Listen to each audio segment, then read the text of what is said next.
সুনামগঞ্জ ৩ আসনের বিএনপি মনোনীত এমপি প্রার্থী জগন্নাথপুর ব্রিটিশ বাংলা এডুকেশন ট্রাস্টের ট্রাস্টি মোহাম্মদ কয়সর আহমদের নির্বাচনী প্রতীক ধানের শীষের পক্ষে Jagannathpur British Bangla education trust ইউকের ৬০ জন প্রবাসী একযোগে প্রচারণায় নেমেছেন।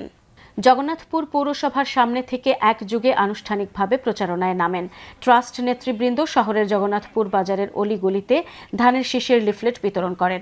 পরে উপজেলার কলকলিয়া, রানীগঞ্জ সহ বিভিন্ন হাট বাজারে দিনব্যাপী গণসংযোগ করে ধানের শীষে ভোট চান।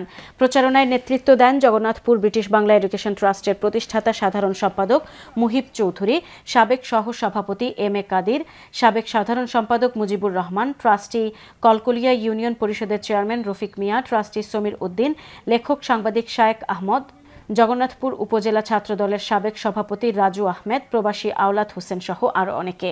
এ সময় জগন্নাথপুর উপজেলা বিএনপির আহ্বায়ক আবু হুরায়রা সাদ মাস্টার, বিএনপি নেতা এম এ মুকিত, পৌর বিএনপির যুগ্ম আহ্বায়ক এম এ মতিন, বিএনপি নেতা তকবুর মিয়া, শামসুল হক, নিজাম উদ্দিন উপস্থিত ছিলেন।